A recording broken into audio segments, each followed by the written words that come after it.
Olá, pessoal. Professor Carlos Wilker, e vamos dar início a mais uma aula de História. Quero cumprimentar aqui a nossa intérprete, a Cilândia, e hoje vamos falar sobre o governo Jango e as reformas de base. Vamos lá? Primeiro, quando estamos falando sobre Jango, estamos falando sobre esse camarada aqui, João Belchior Marques Goulart, ou popularmente chamado de Jango, ou João Goulart. Ele foi presidente do Brasil entre 7 de setembro de 1961 a 1º de abril de 1964. Ele nasceu em São Borja, no Rio Grande do Sul. Então, a gente vai analisar alguns acontecimentos, algumas coisas, algumas características do governo João Goulart a partir de agora. Vamos lá. O governo de João Goulart é dividido. A partir de agora eu vou falar Jango, ok, pessoal? Apenas Jango. O governo de Jango, normalmente, ele é dividido em duas fases. A fase parlamentarista e a fase presidencialista. Vamos tentar entender. Jânio Quadros era o presidente e Jango era o seu vice. Todavia, após aproximadamente 7 meses de mandato, o Jânio Quadros ele vai renunciar. E aí, pela Constituição, quem deveria assumir seria o seu vice, que seria o Jango. Todavia, uma parcela da população e dos políticos não queriam aceitar que o Jango assumisse, porque o Jango era visto por muitos como um comunista, que ele iria instaurar o comunismo no Brasil. Então, havia uma rejeição de uma parte do setor político. E aí acontece o seguinte, o Tancredo Neves, esse camarada aqui do centro aí, ele vai tentar bolar o seguinte: vamos entrar no meio termo. Alguns não queriam que ele assumisse a presidência, outros queriam que ele assumisse, como o cunhado dele, o Brizola. Então, tentaram encontrar o meio termo. Qual seria o meio termo? Um parlamentarismo. Ou seja, ele assume como presidente, só que a partir de agora teremos um regime parlamentarista, em que teremos quem vai meio que governar, que tem poderes, é o primeiro-ministro. Então, ele é presidente, mas assim, ele não tem tanto poder, não tem tanta autoridade. Essa autoridade, boa parte dessa autoridade fica nas mãos do primeiro-ministro. E aí, haveria uma promessa de um plebiscito para 1965.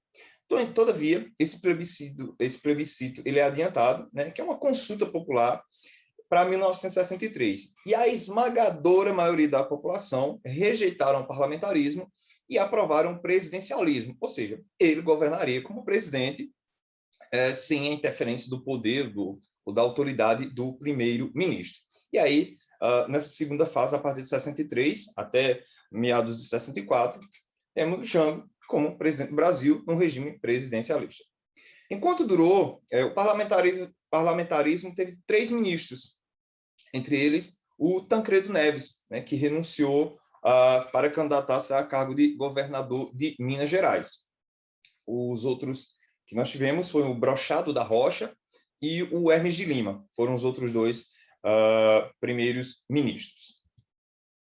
Algumas conquistas trabalhistas. É importante enfatizar que durante o governo de João Goulart há uma efervescência muito grande no Brasil, cultural, de movimentos sociais. Estamos no contexto de Guerra Fria, então tem aquela disputa de socialismo e capitalismo. Desculpa. Então é importante enfatizar que é um momento muito turbulento, questões econômicas, questões políticas, ideológicas. Então não é um momento fácil, não é um momento fácil. Conquistas trabalhistas. A Confederação Nacional dos Trabalhadores da Indústria convoca uma greve. Foi esse movimento que constou o 13º salário para os trabalhadores urbanos. O Congresso exigiu reforma agrária e CLT, consolidação das leis trabalhistas, para os trabalhadores rurais. Professor, mas a CLT não foi da era Vargas? Não existia CLT? Era, só que era o seguinte, aqueles direitos trabalhistas da era Vargas, eles eram mais para os setores urbanos. Por exemplo, os domésticos e o setor rural não estavam inclusos nesses direitos trabalhistas, ou pelo menos não valia na prática. Então, sim, a CLT é da era Vargas. Portanto, todavia, esses direitos estavam mais voltados para os setores urbanos, ok? Em 62, com a aprovação do Estatuto do Trabalhador Rural, muitas ligas camponesas se transformaram em sindicatos rurais. Irão surgir muitos sindicatos nesse período, ok? Lembre-se disso.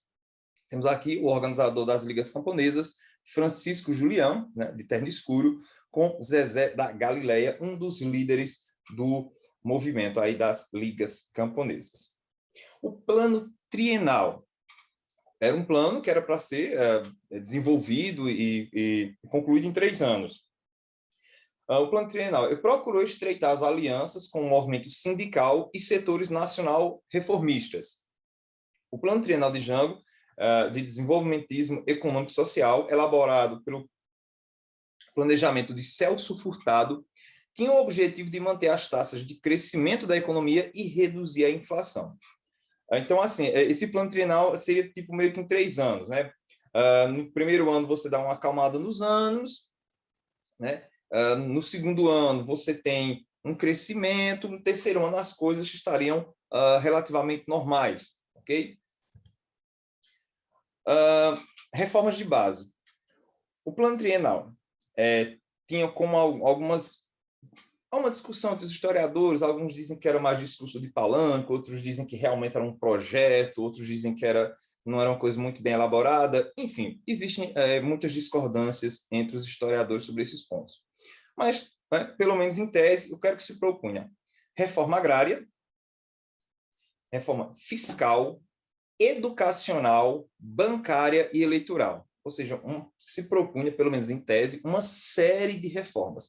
E essas reformas agradavam a uns e desagradavam a outros, como, por exemplo, a questão da reforma agrária, né? Uma redivisão de terras, em que o Estado negocia com o setor privado e distribui essas terras improdutivas ou ociosas para alguns setores. Então, essas reformas elas foram vistas como populistas, como comunistas, por muitos, e não foram bem recebidas. Para o governo, essas reformas eram necessárias para o desenvolvimento de um capitalismo nacional e progressista. É interessante o seguinte, que hoje em dia a gente tem uma ideia de que reforma agrária está diretamente atrelada a comunismo, socialismo. E, na época, a reforma agrária era meio que uma pauta para desenvolver o capitalismo nacional, né? Já que tínhamos terras ociosas, então terras mais produtivas, um aumento da produção, seria uma forma de injetar ali, né, um ânimo ali no capitalismo, né? Injetar capital. Então, assim, não era exatamente uma pauta comunista, ok? Essa ideia de reforma agrária. O governo João Goulart foi marcado pela abertura às organizações sociais. Estudantes, organizações populares e trabalhadores ganharam espaço, né? Causando preocupação das classes conservadoras, como, por exemplo, os empresários, banqueiros, igreja católica, militares e classe média. Como eu falei anteriormente, vão surgir muitos movimentos sociais. Estudantis, operários, culturais. Realmente é um momento de muita efervescência política e cultural. E isso vai desagradar alguns setores da sociedade, como a gente viu aqui alguns exemplos, como a igreja, os banqueiros, os empresários, militares, a classe média, e vai agradar um outro setor. Lembrando que também, entre esses setores, entre aspas, da direita, dos conservadores, também surgiram movimentos, também surgiram grupos ali em prol de uma pauta ideológica, política, social também, ok? Então havia meio que uma espécie de queda de braço, entre aspas. Esses setores mais conservadores, mais ligados à classe média, aos militares, eles temiam o socialismo. Afinal, o mundo vivia o auge da Guerra Fria, né? Então você se alinhava com os Estados Unidos ou com a União Soviética, declarar uma neutralidade nem sempre funcionava. Inclusive o Jânio Quadros tentou essa política externa independente, né? De se desligar tanto do bloco soviético como do bloco estadunidense. Estados Unidos e as classes conservadoras brasileiras temiam um golpe comunista, né? Um setor temia que o Brasil se tornasse um país comunista, que o João Goulart fosse instaurar o comunismo. Existe uma discussão entre os historiadores, alguns deles afirmam que sim, havia essa possibilidade do João Goulart tipo, instaurar o comunismo no Brasil. Para outros historiadores isso não faz o menor sentido. Enfim, é algo em aberto, né? Existem discordâncias sobre esse ponto. A UDN, a União Democrática Nacional, e o PSD acusavam Jango de planejar um golpe de esquerda e de ser o responsável pela carestia e pelo desabastecimento que o Brasil enfrentava. A UDN é um partido de direita, conservador, o PSD ali das elites mais tradicionais. E aí, em 13 de março, no meio dessas acusações do perigo do comunismo rondando, em 13 de março de 1964, o João Goulart ele vai realizar um comício na Central do Brasil, lá no Rio de Janeiro, onde ele vai defender as reformas de base. E aí isso vai causar um maior burburinho, um maior alvoroço, principalmente a questão da reforma agrária, né? Principalmente isso. Não só isso, né? Mas era realmente pelo menos o projeto mais que era mais enfatizado, digamos assim. Em 19 de março, os conservadores organizam uma manifestação contra as intenções de João Goulart. Foi a Marcha da Família com Deus pela Liberdade, que reuniu milhares de pessoas pelas ruas do centro da cidade de São Paulo. Se não me engano, algo em torno de 100, 200 mil pessoas, eu confesso que não lembro agora, mas realmente reuniu muita gente numa marcha contra o João Goulart, contra o comunismo, né, defendendo, como a gente vê aqui no nome da marcha, né, valores como família, Deus, liberdade. Isso ocorreu no dia 19 de março, 6 dias depois do discurso lá, o famoso discurso lá que o Jango fez na Central do Brasil. Temos aqui uma faixa, né? Deus é a verdade, democracia é liberdade, campanha da mulher pela democracia. Então, veja, é a ideia de que a democracia é a liberdade e que o comunismo, o socialismo não seria. Lógico, eu não estou me posicionando aqui nem a favor ou contra nada, estou apenas relatando para vocês esse embate político ideológico do período. O movimento conservador, contrário ao governo de Jango, né, defende Deus, a pátria e a família.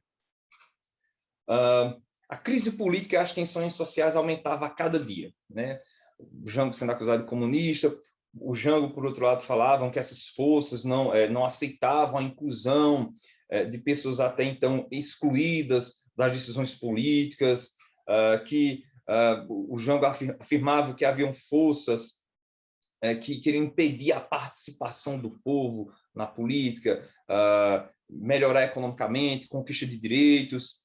Lembrando que, na época, os analfabetos ainda não votavam, os analfabetos só puderam votar a partir da Constituição de 1988, conhecida como a Constituição Cidadã.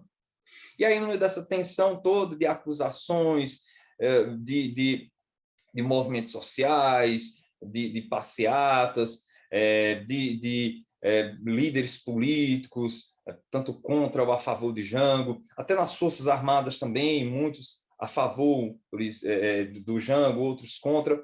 Em 31 de março de 1964, tropas de Minas Gerais e São Paulo saem às ruas.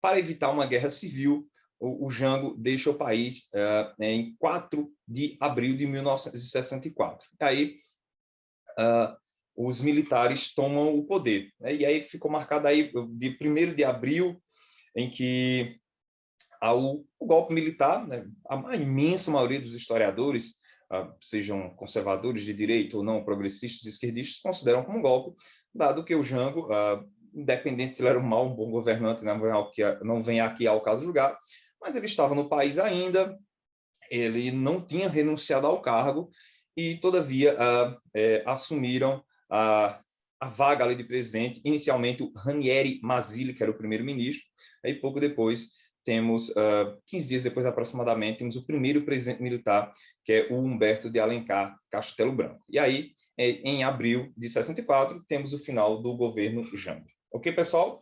Eu vou ficando por aqui e até a próxima.